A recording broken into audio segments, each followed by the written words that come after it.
Hello everyone and welcome back to Towergate. It is Towergate Day 436, Sunday, May the 20th, 2017. Thank you so much for tuning in. Well, let's see how we do. I'm going to try to get this in one video, but lately there's just so much news that it's been taking me more than one video. So let's give it our best shot. Alrighty. Well, first I need to start off today's video by making a correction, and a fairly major correction. I had said in a previous video that only the President and the Attorney General could sign a national security letter. As it turns out, that is not true. Apparently, the FBI, by way of DOJ, can issue national security letters, and it appears that they have done so many, many times. I forget who it was who left that link for me to the website which explains all that, but I appreciate you leaving that link, and so I stand corrected on that. I'm not really sure what's going on with that, however. I do know that the national security letter thing came about in the late 80s, like 85, 86, something like that. And then after the 9/11 attacks, and they did the Patriot Act, and they modified what you can do with national security letters. Now, I don't know if that's where things changed or what have you, but my understanding was based on a video that I watched back, oh my goodness, over a year ago when this whole surveillance thing started.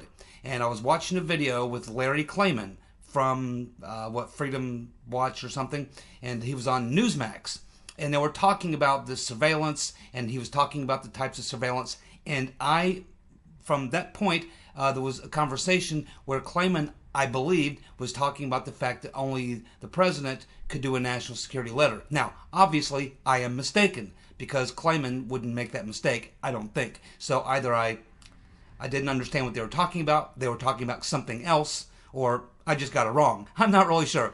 But regardless of that, the truth is that the correction is that the President and the Attorney General are not the only two people who can issue a national security letter. The FBI does via the DOJ, and they do very often. So I stand corrected for whatever reason. And that doesn't mean that because the point I was making is that this ties Obama directly to it.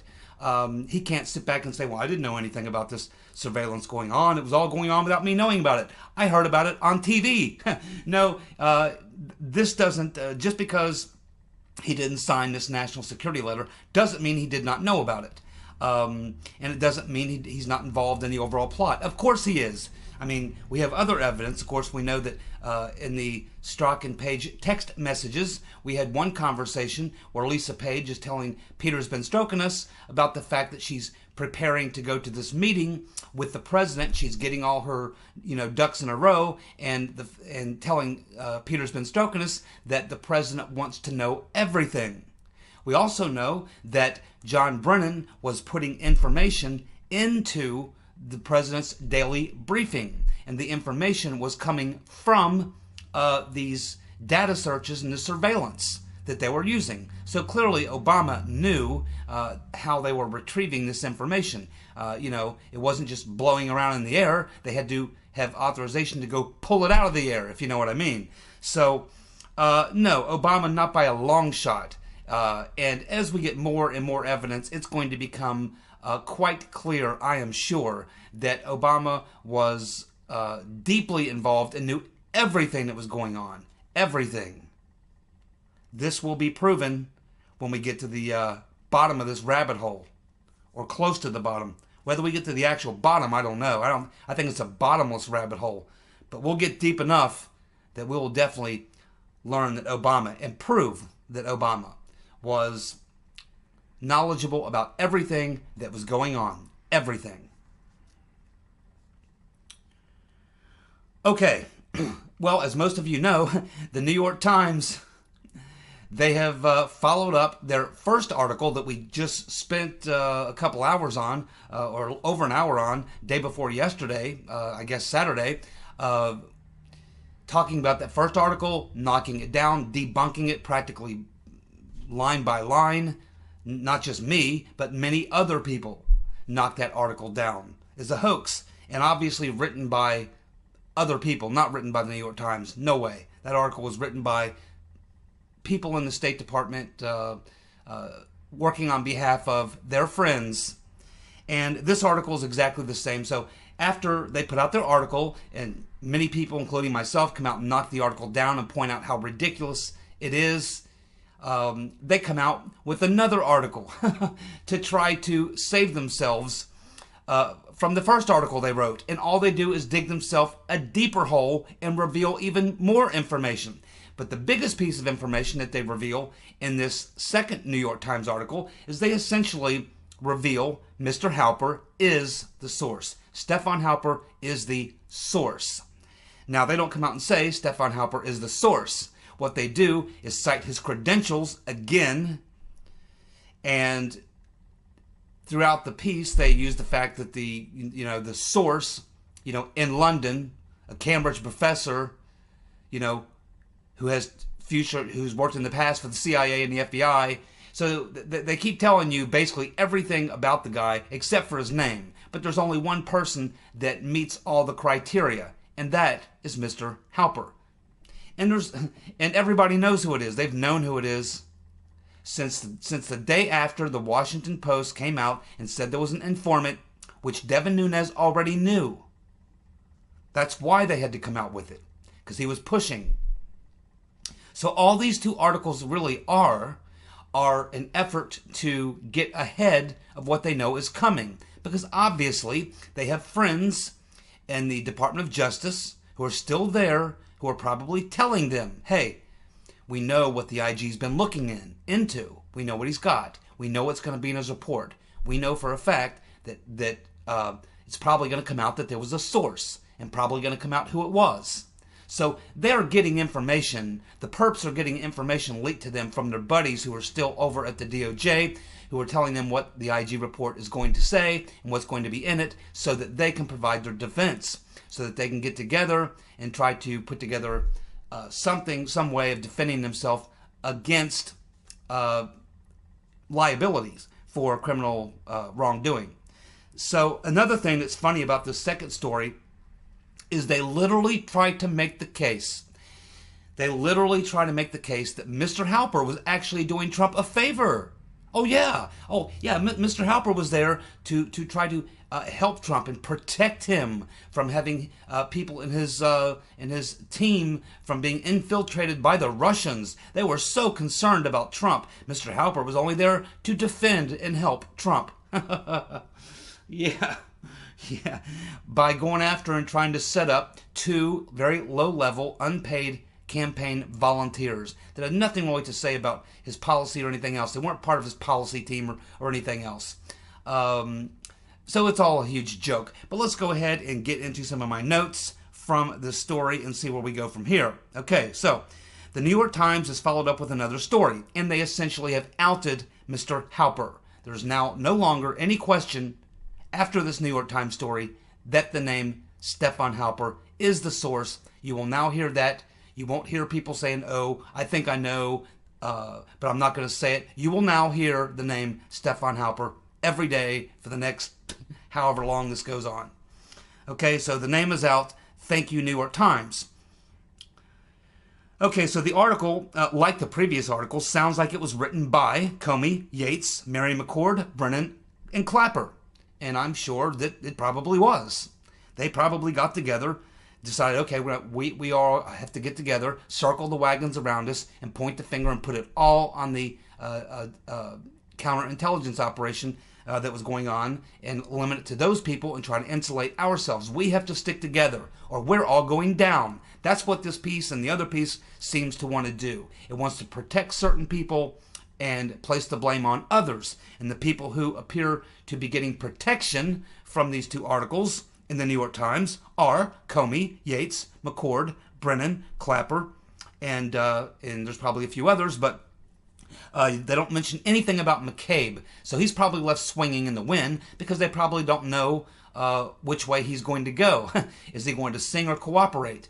Maybe he's too hot for them to talk to right now. So for whatever reason, McCabe's kind of left hanging in the wind. We don't know where he sits, but I think that if he comes under heavy indictment, some serious criminal charges, and I believe he will sing like a bird. That's what I believe. I think it's what they believe, and I think that that's why they don't feel comfortable bringing him in to their confidence, because they don't really exonerate him like they do themselves, but they don't throw him under the bus either. So they're kind of playing it safe with McCabe. But there's no question in my mind that these are the individuals who actually wrote the article or the narrative, and then they sent it over to the New York Times to let those three journalists and the editor put the final touches on it and then put it out. Same thing, exactly. So what's going on? Like I said, they have people, friends inside the DOJ, inside the intelligence community, who are probably telling them, here's what you need to prepare for, here's what's in the IG report, you need to get out ahead of it. So after the first article was debunked by nearly everybody in less than 24 hours, the Times has come back with another attempt at damage control, and in doing so have only dug the hole even deeper. This second story essentially outs Halper as the informant, who's really not an informant. He's an agent provocateur. And in the next couple weeks, if not sooner, I expect that you're not going to hear the name source anymore. He's going to be not referred to as a source, but as the agent provocateur. As more evidence comes out that we already have, it's just not out there, we know about it, other people will soon learn about it, and it will be proven that he was a lot more than a source or an informant. He was an agent provocateur. He was doing things, setting traps, manipulating people. That's what we're going to find. He was an operator, and he wasn't there to protect Trump.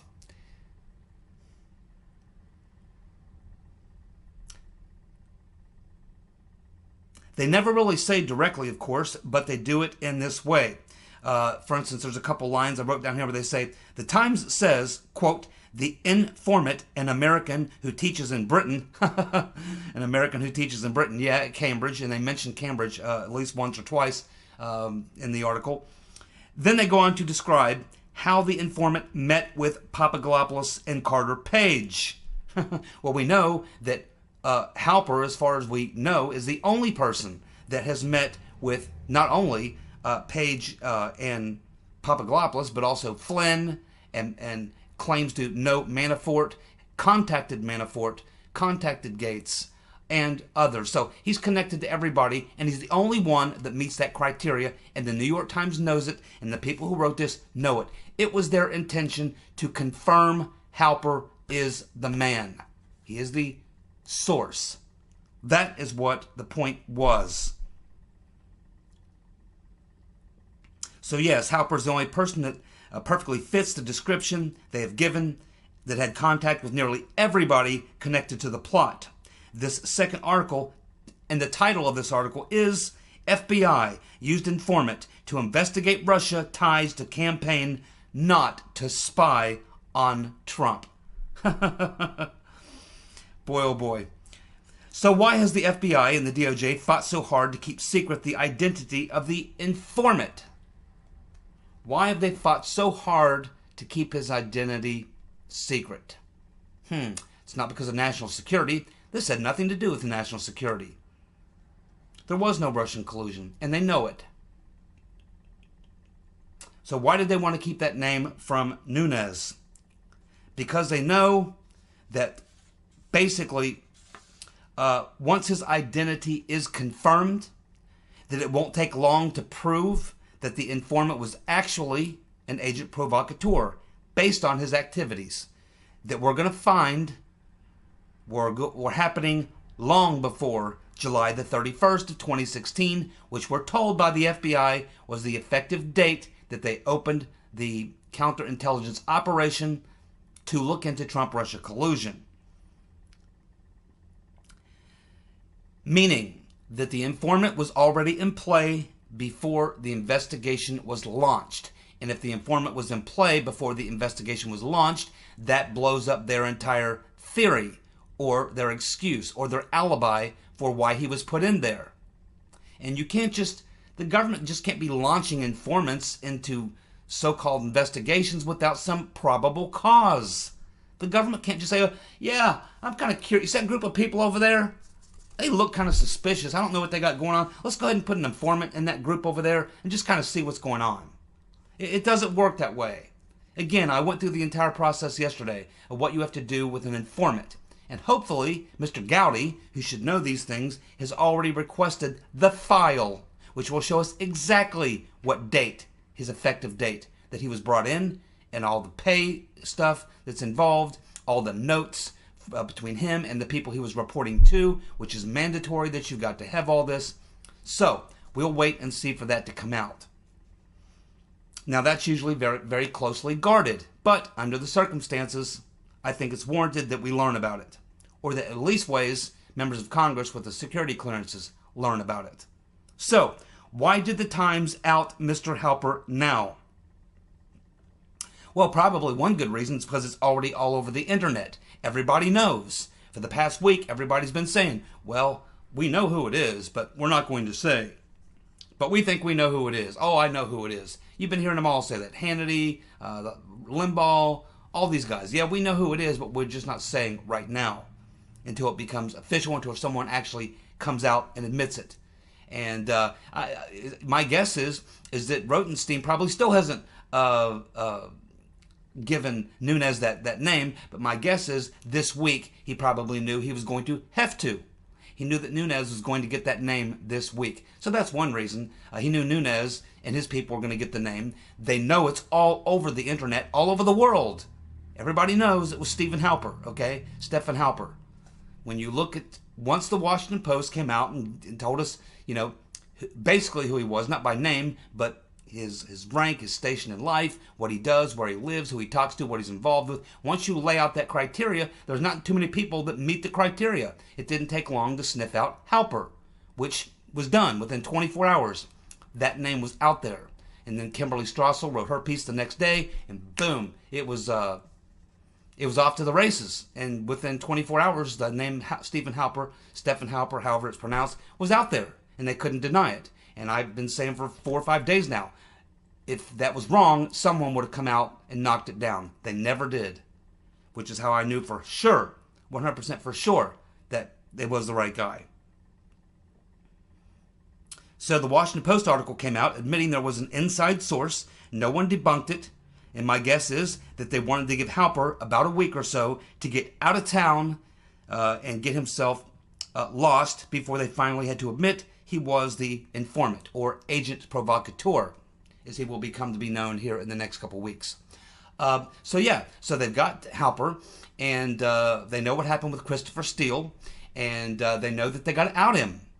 That wasn't supposed to happen. Hillary was supposed to win. Halper was supposed to disappear back into the shadows and wait for his next job. But once they realized, because someone probably in the DOJ probably told these people, hey, the IG, Mr. Horowitz, and his buddy, Mr. Huber, they've got everything on Halper. It's coming out. It's going to be in the IG report. Nunes is probably going to fight and threaten subpoenas and all sorts of things. It's a matter of time before the DOJ is going to have to turn over that name. So we have a very short window of time. So we need to let Mr. Halper know that he probably needs to go ahead and get out of town. And it's not something you can do in, a few minutes. You've got to make arrangements. You've got to find a place to go. You've got to deal, because he apparently has a property, a home in Virginia, and he also has a place in London. So he's got 2 residences that he has to figure out who's going to take care of those residences, cut the grass, take out the trash, do whatever. You have things that have to be taken care of, personal things. He has to move some money. He probably has to get some new ID. Probably going to use to travel, to get around. He's probably going to play around with his looks or something, so people don't recognize him. He probably is going to get a fake ID with a fake name, so he can go somewhere and disappear and lay low for a while. We also know that his secretary, this apparently attractive Turkish woman that's his secretary, is also, it appears that she has now disconnected her phone line. The phone line that you use to get a hold of Mr. Halper, you contact this Turkish woman, his assistant, and she puts you in contact with him. So apparently she's been getting her phone rung off the hook for the past week, and she's finally disconnected her phone, and I imagine she'll disappear as well. So if he had nothing to hide, and he was actually out there protecting the president, and this was all above board, then why in the world is he running and hiding? Why doesn't he just go on Fox or MSNBC or CNN and say, yeah, well, they contacted me and said they thought there was some funny business going on with some Russians in the election, and they hired me to look into it, and I did. I looked into it, and I fed the information back to them, and it's all with the FBI and DOJ, and I imagine what they can or will release, they'll release, but essentially that's what it was. I've done work for the CIA and MI6 and other intelligence agencies. That's what I do. It's part of my career. That's what I do. No big deal. I mean, that's all it is. And that's what he should do. But that's what an innocent man would do. He's not an innocent man. He's probably pretty upset because he was probably told that, you don't have to worry. The Right Reverend Clinton's going to win. Trump's going to lose. No one will ever know about what you're doing. You're good. Apparently, he's not good. And why did the Washington Post and the New York Times have to out Mr. Halper? Well, because the perps know that it was coming out in the IG report, and Nunes was bringing the heat and would eventually get the name and confirmation that there was at least one source. A lot of people are suspecting that Misfit or Papadopoulos were also plants. I don't believe that's true. I believe that Halper was the agent provocateur, and I believe that Misfit and Papadopoulos were just assets, I guess you would say. Well, Misfit was more of an asset because he's also connected to British intelligence. He had a role to play in whispering in Papadopoulos' ear so that Papadopoulos would get the information so that then Alexander Downer could go in and sit down with Papadopoulos, and Papadopoulos would tell him all about it, and then Halper would be the second source who would sit down with Pops and say, hey, I heard that you told Downer this, and that's how it was supposed to work, but it didn't go that way because Papadopoulos didn't play along. He figured out something was up, and he was skeptical and not willing to talk much about it or admit that he knew much about it. That is what we learned. So Papadopoulos threw a wrench in their spokes a bit. As far as Papadopoulos, his role, we still don't truly know.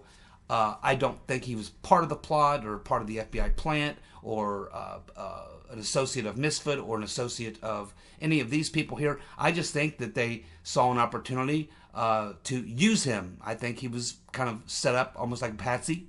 So I think the three all played different roles. That's my opinion.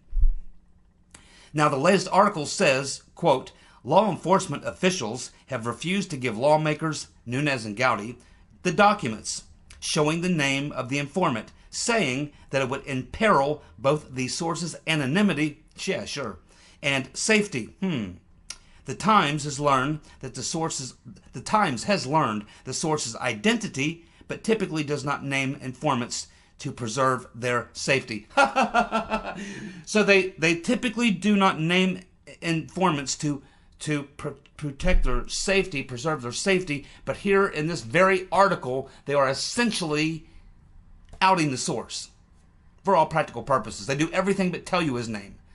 They describe him every which way you can describe him. A person, the only person it could be who fits the criteria, that's what they describe, but they don't actually give you his name. But they actually protect sources. And why would they need to protect? What are they talking about when they say his safety? Why would telling us the truth about his role in this little affair endanger his safety? I mean, this had nothing to do with terrorists. This had nothing to do with high-level covert operations with Russians or foiling some plot or having some secret information about some really serious stuff. This was about a silly bunch of secondhand, unverified gossip surrounding a political campaign, mostly which came from opposition research from a political opponent, one of the people in the campaign. There's nothing here that should put his life in danger. Who wants to kill or go after or harm Mr. Halper because of his role in this plot? The only person I can think of who he may have caused a problem to in this particular case is the Rotten Reverend and her friends. Is that what they're talking about? They're wanting to protect Mr. Halper from the Rotten Reverend Clinton and her friends? That's the only person I can think of that might have a problem with Mr. Halper being outed or coming out and saying what he did. I mean, there's nothing else going on here. Very interesting. So, after a year and a half of denials of everything we've been talking about here, after a year and a half of denials by the New York Times, the Washington Post, CNN, MSNBC, the entire 90% of the corporate media, after a year and a half of denying everything that we've been talking about, now they just, on the flip of a switch, accept everything that we've been talking about and then begin to justify it as if it's all okay. For the last year and a half, all the things we've been talking about, all the accusations we've made of what happened, they've been telling us, you're crazy, you're nuts, that didn't happen, oh, you're a conspiracy theorist, this is all stuff you're just saying to harm the Mueller investigation, blah, blah, blah, blah, blah. But now, and literally in a week, at the flip of a switch, in 1 week, and they don't even come out and say, oh, well, we were wrong about it all. Looks like you guys were right about all this stuff and we were wrong. No. They don't even bother. They don't even do that. They just pick up the story as if this has all been accepted. As if we've known all this and that they've known all this and that this has all been, accepted for the last year and a half. When it hasn't been. They've been denying it for the last year and a half. But all of a sudden, they're justifying all the things that they've been telling us for a year and a half that were incorrect. All the things we've been saying, they've been saying, oh, you guys are wrong. But now, in the flip of a switch, within a week's period of time, they write about it as if it's something that's been known, been accepted, been widely observed, widely reported, and that now they're just trying to justify everything that was done. Oh, there's nothing wrong with all that. It's fine. It's all good. No reason to get upset. Just a little investigation. They had an informant go in, try to protect Trump from some low-level folks he was associated with that might have been involved in something. We just check it out, making sure it's all good. No harm done, no crimes committed. So thanks to this latest article, we now know that Halper sent the email to Papadopoulos on the 2nd of September 2nd of 2016, inviting Papadopoulos to London, where the two could meet and discuss a research project. Then Papadopoulos would write a paper on disputed gas fields in the Mediterranean and be paid $3,000 plus travel expenses for his work. September 2nd, 2016 is one day after Peter's been Strokinus and Lisa Page, along with John, who I now believe is John P. Carlin from the DOJ NSD division, along with some woman, probably his lover, they arrived in London to meet with Downer. So what we learn from this, again, what we learn, and we would never have known this without the New York Times, what we now know is that they opened the counterintelligence operation on July the 31st or whatever, 2016. The very next day, August 1st, Peter's been Strokinus with Lisa Page and John and the whole crew, the four of them, hop on a plane and go to London the very next day, literally after they start the investigation. And they meet with Alexander Downer at the Australian embassy. And then the day after that is when Halper sends Papadopoulos an email. He's in the United States. We believe in New Jersey. And Halper sends him an email. Hey, how would you like to come over to London and write a paper and make $3,000? And in the process, we'll have some discussions about foreign policy. How would you like to do that, Mr. Papadopoulos? So the very day after Strzok and Page and likely Mr. Carlin and his female friend, after these four go to London the very next day, that's when Halper sends the invitation email to Papadopoulos inviting him over to London. 3 days, 3 events, right in a row. July 31st, they open the counterintelligence operation. On the 1st, Strzok and Page and the other two go to London and talk to Mr. Downer. And then the very next day is the email from Halper to Papadopoulos in the States inviting him to London. Now, the Times describes the email to Papadopoulos as curious, as in unprompted, unsolicited, and out of the blue. The email stated, quote, "I understand that this is rather sudden, but thought that given your expertise, it might be of interest to you." Yeah, no wonder Papadopoulos is scratching his head and going, this is awfully strange. So how did Halper even know to contact Papadopoulos? He'd never met Papadopoulos before, didn't know him. Now here we have Stephen Halper, a veteran of all these presidential administrations, hooked up with these high-level people in intelligence, in defense, State departments, all these things. He's with all these high-level people, communicates with these people all around the globe. He's a deep state player, hardcore neocon. And he wants to have someone write a paper on the Mediterranean dispute over oil fields in the Mediterranean. And so he reaches out to someone across the pond, because he's in London, reaches out across the pond to someone he doesn't really know, a very, very young and experienced guy named Papadopoulos, to have him come over to London to write this paper. When Mr. Halper probably knows more than Papadopoulos has ever forgotten about energy in the Mediterranean and things going on. Halper has got extremely high-level, experienced veteran contacts that probably can run circles around Papadopoulos on any issue. Yet he turns to Papadopoulos. And who turned him on to Papadopoulos? How does he even know about him? Yes, it's quite curious, New York Times.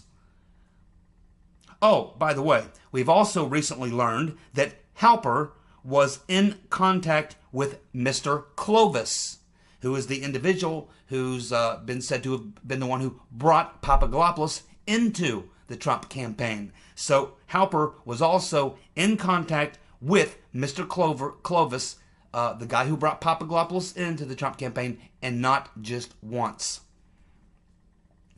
The man, we are told, of course, Clovis, who recommended that Papadopoulos be brought into the campaign as an unpaid advisor, a volunteer unpaid advisor.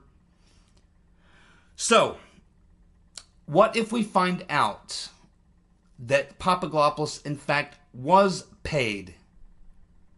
What if we find out that Papadopoulos was paid? He wasn't being paid by the Trump campaign. He was an unpaid advisor. Unpaid volunteer advisor. What if we find out Papadopoulos was being paid? I'm not talking about the $3,000 for writing the paper. I'm talking about someone else paying him. Who was supporting him? He wasn't being paid by the Trump campaign. Is he independently wealthy? He's jet-setting all over Europe? Who's bankrolling his lifestyle while he's working as a volunteer unpaid? How's he making a living? These are very interesting questions that need to be answered. Someone needs to have a look at Mr. Papadopoulos' tax returns, his bank statements, and his credit card accounts, as well as his real estate records.